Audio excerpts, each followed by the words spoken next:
Pero bueno, regresando entonces a la cuestión. Conforme va pasando el tiempo, ese niño empieza a generar ciertos comportamientos equivocados. De pequeño, por ejemplo, le dicen al niño vaya y levántele la falda a la tía. Y el niño pues le levanta la falda a la tía, el niño no sabe lo que está haciendo y todo el mundo, ¡ay, qué chistoso el niño, qué canijo el niño, le está levantando la falda! O vaya y recuérdele el 10 de mayo al tío, y va el niño y le recuerda el 10 de mayo al tío, y todos, ¡ay, qué chistoso el niño! Y rabia, sigue rabiando la luz de la esencia, el niño realmente no sabe lo que está haciendo. Pero conforme va pasando el tiempo, va generando ciertas mecánicas de comportamiento, en donde, por ejemplo, si el niño, pues ya como a los 30 años, va y le levanta la falda a la señorita, ¿seguirá siendo igual de chistoso, igual de gracioso? Pues no, ya al bote puede ir a dar. O que va y le recuerda el 10 de mayo a otra persona, pues no, ya no es tan chistoso, ya le regresan un fregadazo o algo por el estilo. Entonces, ese ser humano empieza a generar distintos comportamientos en su interior que se conoce como los defectos psicológicos. Entonces, es otro elemento que también tenemos en nuestro interior. Estos defectos psicológicos son comportamientos mecánicos en nuestro interior que nos hacen pensar, sentir y como consecuencia actuar.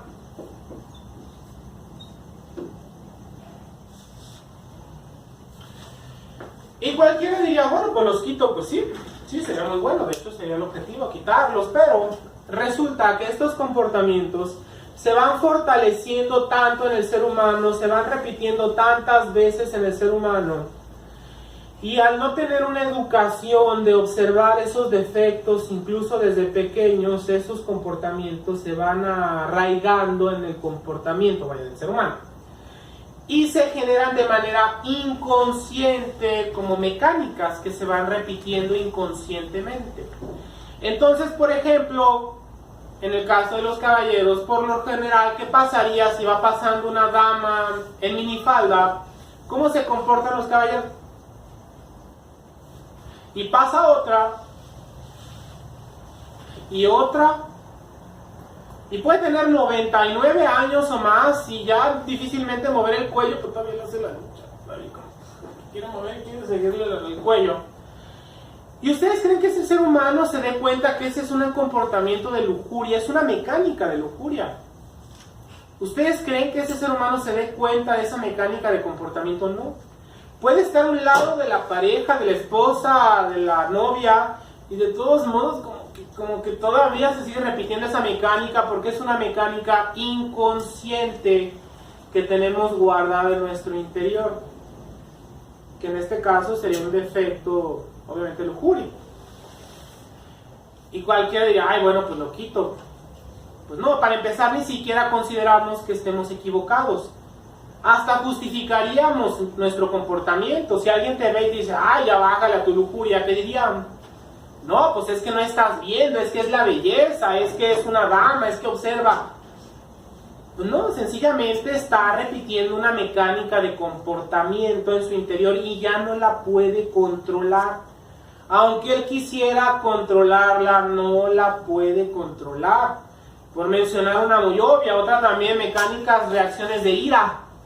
Que si alguien llega y nos recuerda el 10 de mayo, pues nos enojamos y nos molestamos, nos alteramos y algunos se agarran hasta a golpear.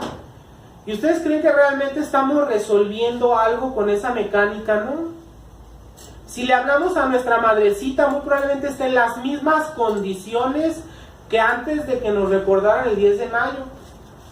O a lo mejor ya ni nos acordábamos de ella porque se murió hace ya varios años. Qué bueno que nos la recuerden para, pues como que, ay, pues en paz descanse, esperemos que esté en un buen lugar.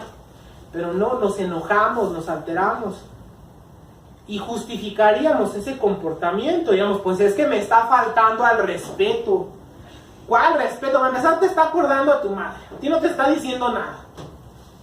Justificaríamos infinidad de cosas, que él no tiene derecho, que me tiene que guardar respeto, y infinidad de cosas podríamos justificar, pero la realidad es que estamos generando una mecánica de comportamiento en nuestro interior. Y esa mecánica está dentro de nosotros. Nosotros podríamos haber estado muy tranquilos caminando por la calle y de repente va pasando un carro rápido y nos grita: trépate a la banqueta, burro, o alguna otra grosería peor. Y entonces en esos momentos generamos una reacción de ira. Siendo que estábamos tranquilos, nos molestamos, nos alteramos, nos causa malestar. En esos momentos el que está sufriendo, el que está sintiendo dolor, no es el que se fue allá en el carro.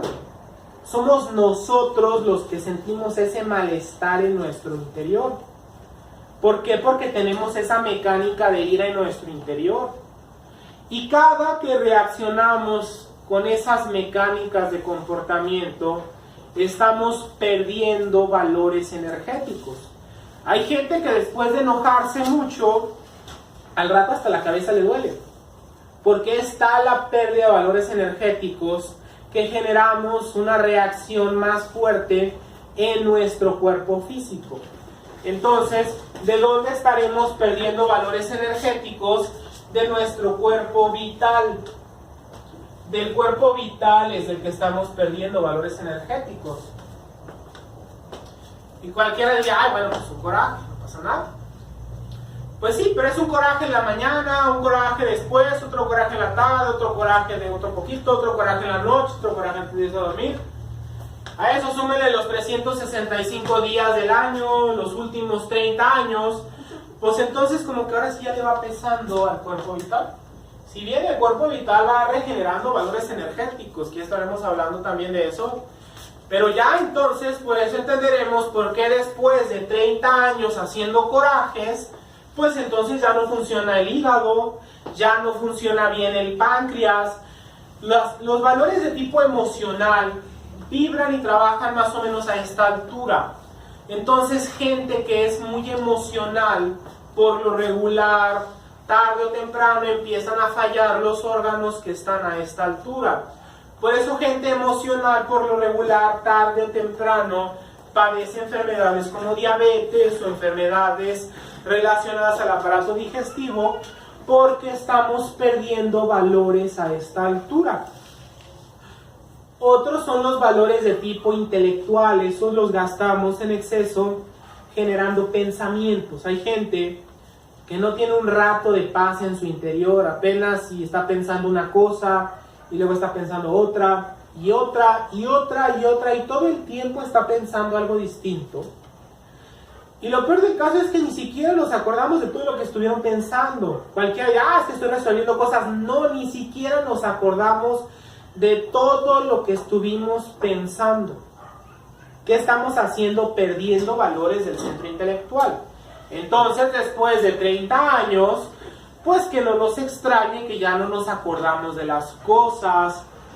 Y ya a los 50 hay quienes ya no se acuerdan a veces de cómo se llaman, porque tal es la pérdida de valores del centro intelectual. Eso se les conoce como cilindros energéticos, que están relacionados al cuerpo vital. Los vamos a ver la quinta clase, que se conoce como la máquina humana. Pero entonces, cada que actúa un defecto, una mecánica de comportamiento en nuestro interior, nos hace pensar, sentir y actuar de acuerdo a ese defecto, de acuerdo a esa mecánica. Si yo, por ejemplo, estuviera aquí con mi celular en un rinconcito de la casa, aparentemente que no quiero que nadie me vea escribiendo un mensaje con el celular, pues si mi pareja, por ejemplo, me observara, si esa persona no tiene cuidado con lo que está pasando en su interior, pues muy probablemente va a empezar a pensar, en este caso, de acuerdo a un defecto de celos, probablemente. Y entonces en su interior va a empezar a pensar: de seguro está mandando un mensaje a alguna amiga o a otra, etc. Y está pensando en su interior. No le consta, no tiene ni idea, pero en su interior está pensando que seguramente le está mandando un mensaje a otra. Y entonces empieza a sentir de acuerdo a esa mecánica, ese yo de celos. obviamente siente ira, siente cierto coraje, cierto malestar en su interior. Y a consecuencia de estos dos va a actuar de acuerdo a una mecánica de celos. O sea, muy probablemente en esos momentos no llegue con un pastel, muy probablemente en esos momentos llegue a gritar o a dame ese celular o a ver qué estás haciendo. Genera una mecánica de comportamiento. Y este ser humano en esos momentos, lo interesante, en esos momentos jura y perjura, esa persona podría jurar y perjurar que le estamos poniendo el cuerno. Así nos hace pensar ese defecto de celos. A lo mejor le estoy organizando una fiesta sorpresa, a lo mejor le estoy mensajeando a mi mamá y efectivamente no quiero que se entere mi esposa, pero le estoy mandando un mensaje a mi mamá, no a, sí a otra, sí, a mi mamá, por poner un caso.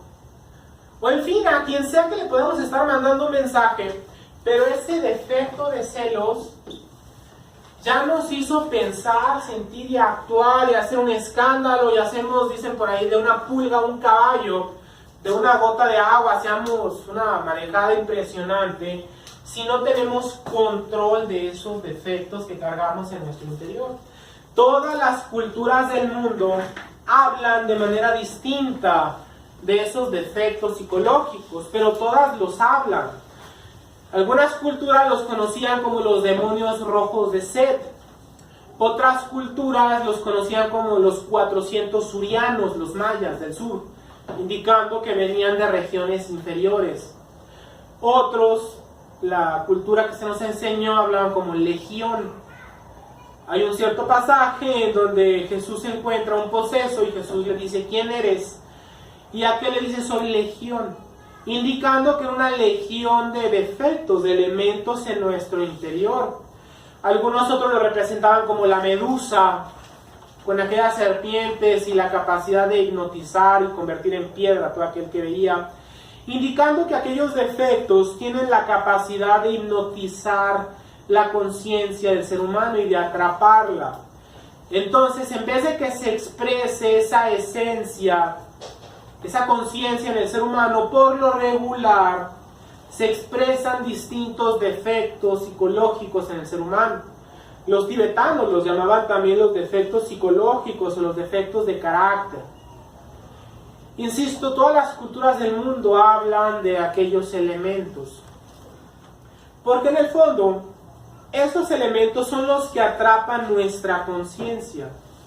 Son los que nos van alejando de aquellas fuerzas más superiores.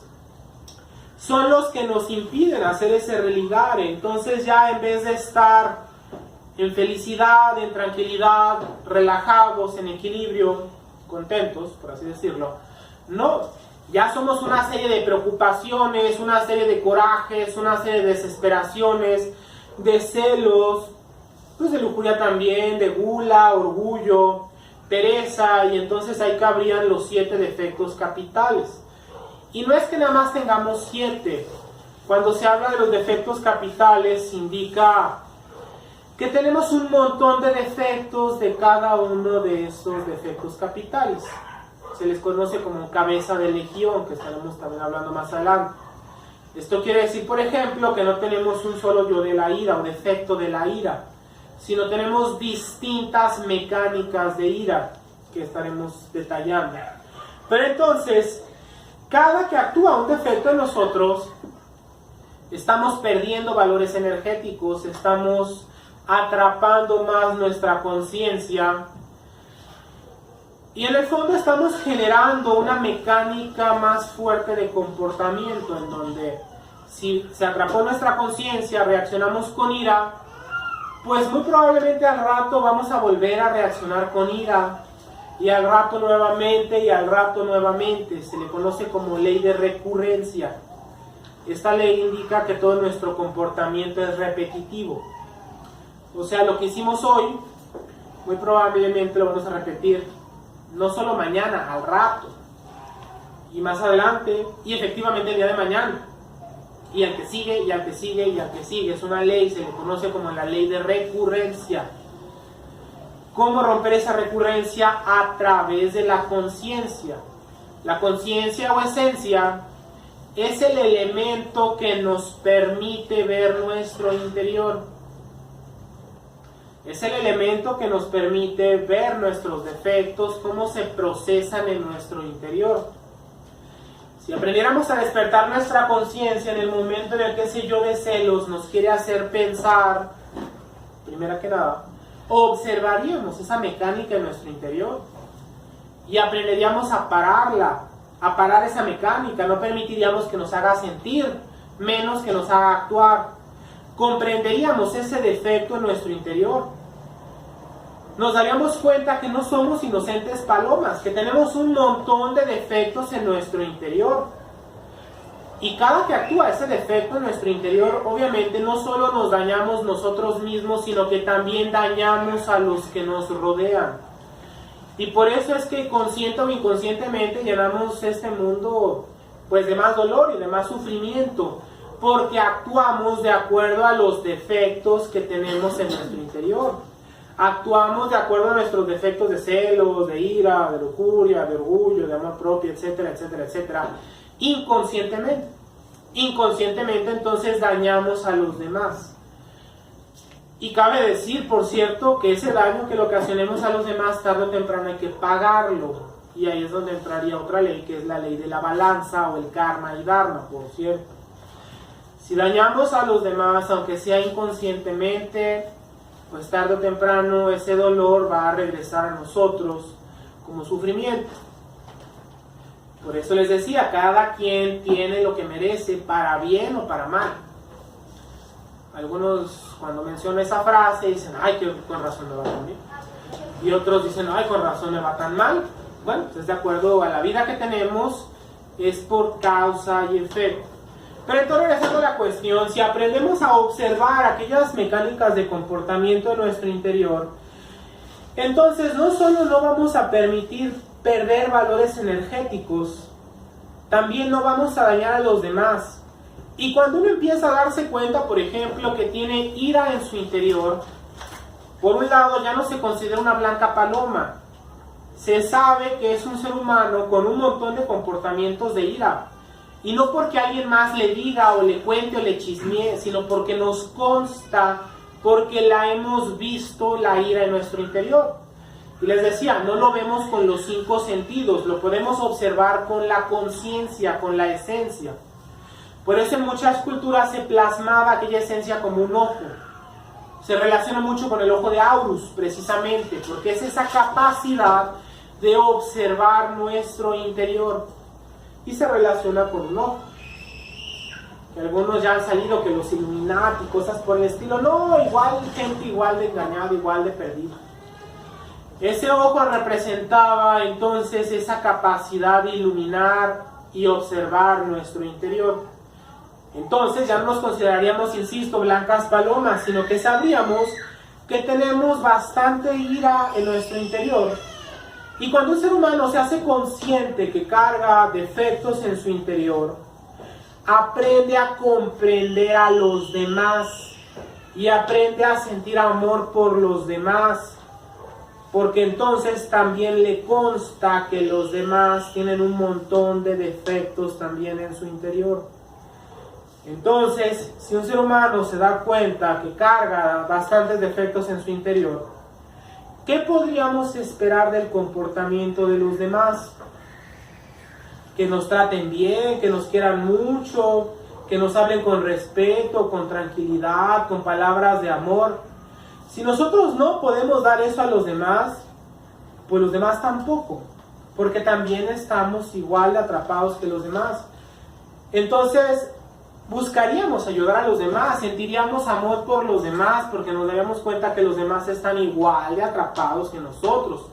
Entonces, si la pareja, por ejemplo, reacciona con ira o está molesta por tal o cual cosa, pues estaríamos conscientes que esa persona efectivamente también tiene un montón de reacciones de ira, igual que nosotros. Por eso Jesús de Nazaret decía, quien se considere libre de error, que aviente la primera piedra. Porque sabía perfectamente pues, que los demás estaban igual de equivocados, tenían distintos defectos, entonces pues nadie se atrevió a acusar a aquella persona en aquel pasaje. Entonces así nosotros, en vez de andar criticando o juzgando a los demás o atacando a los demás, debemos ahorrarnos esas energías para observarnos a nosotros mismos. Y entonces, en la medida que un ser humano va conociendo su interior, podría eliminar aquellos defectos en su interior. Y entonces sí, cuando uno va eliminando sus defectos, va comprendiendo a sus semejantes. Cuando uno comprende la ira en su interior, comprende la ira en los demás. Ya no nos identificaríamos con la ira de los demás. Que aunque aquel ser humano esté bien enojado, si uno ya comprendió la ira dentro, pues se da cuenta que nuestros yoes de ira no están buscando causas, no están buscando resolver nada, están buscando dañar, están buscando herir. Cuando una persona está en esos momentos, es víctima de la ira, se dice, no está buscando quién le hizo, sino quién le va a pagar. Está buscando que los demás también se alteren, que los demás también se enojen. Si nosotros comprendemos la ira en nuestro interior, entonces ya no juzgaríamos a esa persona, sino que la comprenderíamos.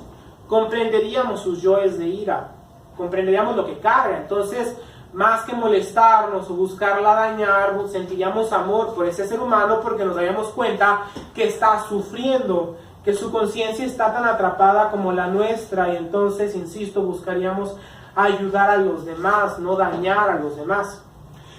Y en la medida que un ser humano va despertando su conciencia, va libertando nuevamente su esencia, y entonces va percibiendo poco a poco aquellas fuerzas más superiores que también cargamos en nuestro interior, que podríamos llamarle Dios, Jehová, el Eterno, como sea, insisto, que le querramos llamar. De ahí que se habla que aquellas fuerzas, irse acercando, ir formando ese religare, no está afuera. El problema es que a todo le echamos la culpa a lo de afuera. Nuestros defectos creemos que están afuera. Que si nos enojamos es por culpa de los demás. Que si nos molestamos es por culpa de los demás. Que si algo no nos gustó es seguramente culpa de los demás. Que si la vida nos trata muy mal seguramente es culpa de los demás. Nos la pasamos siempre echando la culpa a los demás. Que los defectos, sí, seguramente sí hay, pero los tienen los demás. Y entonces, ¿qué creen? A Dios también lo queremos encontrar afuera. Y entonces creemos que Dios un día va a andar caminando con sus chanclas largas y sus barbas largas por ahí. Y pues seguramente el día que nos lo encontremos, pues vamos a agarrarlo de una pata y no lo vamos a querer jamás dejar ir para estar cerca de Dios y que no se nos vaya a escapar, porque ya lo vimos. Pues no. Todos esos aspectos están en nuestro interior. Los defectos están en nuestro interior. Aquellos demonios rojos de sed están en nuestro interior. Observen cuando una persona es víctima de un defecto, cómo se comporta, se le transforma el rostro. Es una persona completamente distinta.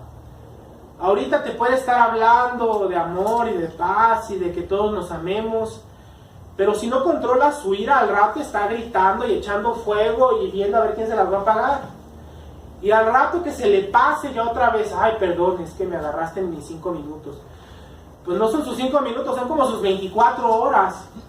¿Por qué? Porque no tenemos control de esas mecánicas de comportamiento. Obviamente, es indispensable empezar a observar nuestro interior, empezar a observar esas mecánicas de comportamiento en nuestro interior, irles poniendo un alto. Entonces el objetivo de la gnosis es que sea como una herramienta que podamos utilizar en nuestro interior. Tampoco el objetivo no es atiborrar un poco de conocimiento y de información intelectual y al rato, ya sé lo que es la gnosis. Bueno, ¿y qué le estás utilizando? ¿Para qué le estás utilizando? No, pues nomás ya sé qué es. Pues no, el objetivo de la gnosis no es atiborrar más información al intelecto, sino que es utilizar esa enseñanza como una herramienta para poder observar nuestro interior, y entonces podríamos cambiar nuestro interior. Y en la medida que un ser humano va cambiando su interior, va cambiando el mundo que le rodea. Por ley, lo que tenemos dentro sucede también afuera. Si dentro tenemos yoes alcohólicos, gritones, peleoneros, pues afuera, ¿dónde creen que vamos a estar y cómo creen que nos la vamos a llevar con los demás? Pues vamos a estar en cantinas y nos la vamos a pasar peleando con todo el mundo, porque es lo que tenemos dentro. Por eso les decía, así nos vayamos a vivir a Europa o al último rincón de Islandia, les garantizo que nos encontramos cantinas y nos vamos a encontrar con quien pelearnos. ¿Por qué? Porque es lo que tenemos en nuestro interior, y lo que tenemos en nuestro interior va a ocasionar el mundo que nos rodea. Si uno va cambiando su interior, a nuestro alrededor las cosas van cambiando. Entonces el objetivo, insisto, de la gnosis es utilizar esa enseñanza para cambiar nuestro interior. Si bien me queda claro, pues que quedan un montón de dudas y un montón de cuestionamientos. Entonces, ¿cómo elimino los defectos? ¿Cómo observo más atentamente los defectos? Pues lo vamos a ir tocando poco a poco. Por eso es que tiene un orden los temas. Más adelante vamos viendo lo que es la meditación, lo que es la mente, lo que son los centros energéticos y distintos elementos que tenemos que conocer para poder eliminar nuestros defectos y conocer nuestros defectos. Entonces, si bien insisto, la enseñanza es una herramienta que tenemos que aprender a utilizar poco a poco. Pero al menos el objetivo de hoy es ya no echarle la culpa a todo el mundo, sino irnos prestando más atención a nuestro interior, ir observando lo que está sucediendo en nuestro interior. Y la próxima clase vamos a hablar una que se titula Las dos líneas de la vida, donde vamos a ver que la vida misma nos va poniendo distintas pruebas para poder avanzar en un conocimiento superior. Entonces, que no nos extrañe que la vida misma nos va poniendo ciertos obstáculos, ciertos elementos que tenemos que aprender a pasar para poder llegar a un conocimiento superior. La gnosis no cuesta dinero, no se cobra la enseñanza ni se cobrará. Obviamente se paga una renta y de tal modo, pues sí, se le pide cooperación a la gente. Si uno puede cooperar, qué bien. Si no puede cooperar, también qué bien. Me queda claro que todos tenemos una economía distinta y eso no es un impedimento para que uno pueda llegar a una enseñanza superior. Pero lo que sí también nos va a costar es ir pasando ciertas pruebas, ciertos obstáculos. Por ejemplo, es viernes social y resulta que las clases se vacían los viernes, curiosamente, no sé por qué. Pues efectivamente, pues se nos va a invitar a distintos lugares, distintos eventos, y uno entonces tendrá que determinar qué le da prioridad, qué le interesa más. Y entonces luego resulta, ay, pues ya falté al viernes y el lunes qué pena me va a dar llegar. No, pues entonces mejor regreso el miércoles. Y entonces resulta que ya faltaron el viernes y el lunes. No, y luego llegar el miércoles, qué vergüenza, mejor la próxima semana. ¿Y qué creen? Pues ya no regresa la gente. Y aunque tengan interés y les encante la enseñanza y digan, ay, qué padre, se tiene que vencer ciertos obstáculos, se tiene que vencer ciertas pruebas para poder llegar a una enseñanza superior. Antiguamente sí se les ponía a brincar cocodrilos, a pasar acantilados, a pasar carbones encendidos. A un iniciado sí se le ponía esas pruebas. Hoy en día no. Hoy en día la vida misma nos va a poner esas pruebas y les aseguro que la vida misma es más que suficiente para que nos lleve a la mecánica que regularmente tenemos. Que no les extrañe que nunca les ofrecen tiempo extra, pero precisamente el día de las conferencias les van a ofrecer tiempo extra también, que no nos extrañen. Insisto, la vida nos pone obstáculos para ver si de veras queremos avanzar en una enseñanza superior o si no. Entonces, hasta aquí la clase de ego, esencia y personalidad. ¿Alguna duda o pregunta? Tengo una pregunta. Comenta que es desde los 7 años que una persona forma su personalidad. De los 0 a los 7. ¿Y una persona a qué edad puede empezar a despertar su conciencia? Desde pequeña sería muy bueno que... ¿Se puede venir una niña de 10 años a escuchar ese tipo de pláticas? Ah, claro, bueno, sí. Respecto a quién puede venir a la enseñanza, cualquier persona es bienvenida, no importa... ¿No importa la edad? Edad, no, para nada. Y en el caso de nosotros educar a nuestros hijos, desde pequeños debemos ayudar a fomentar un comportamiento de mayor equilibrio, de mayor tranquilidad, para que esa persona poco a poco pueda prestarle más atención no solo a lo de afuera, sino también a lo de adentro. Y enseñar desde pequeños a que vaya despertando su conciencia, que se vaya siendo consciente de su comportamiento. Y eso es realmente desde pequeño. El problema pasa en que muchas ocasiones a los hijos, pues desde pequeños se les manda a la guardería. Se supondría que es obligación del padre y madre educarlos, pero se les manda a la guardería, se les manda con la abuela. Y entonces pues es gente pues que no dudamos que hagan lo mejor que puedan, pero pues no tienen una enseñanza siquiera de despertar conciencia, menos se lo van a poder transmitir a los hijos los educa la tele, entonces menos van a aprender a despertar su conciencia. Desde pequeños pues se rodean, desde hablando de la música, vimos la clase pasada, entre bachatas, cumbias y aquellas otras expresiones que tampoco ayudan al ser humano a estar en equilibrio, y pues así le va sumando al mundo que le rodea. Entonces por lo regular no se le educa a despertar su conciencia, pero realmente no importa la edad. Así es. ¿Alguna otra duda o pregunta? ¿No? Cuando termina, me dijeron, es que llamé por teléfono, me dijeron que eran como 30 conferencias o pláticas seguidas que duraron el curso. Aquí hay un temario, no, es que no te alcanza el temario, y al menos en el temario son 1, 2, 3, 4 por 3, 12, al menos en el temario son 120 clases, y hay otro montón de clases que también no están en el temario. Ahorita así es. Las conferencias son por lo regular lunes, miércoles y viernes. Todo el mundo es bienvenido sin importar religión, convicciones, edad.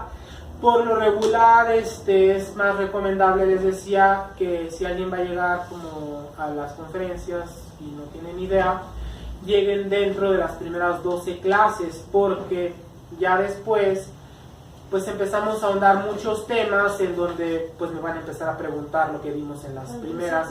Es por ejemplo que alguien llegue al aparato transformador de las energías, que es la clase 18, pues primero le va a tener que quedar claro qué son las impresiones, qué son los defectos, qué son los valores energéticos y muchas cosas que por ejemplo ya vimos en esta clase.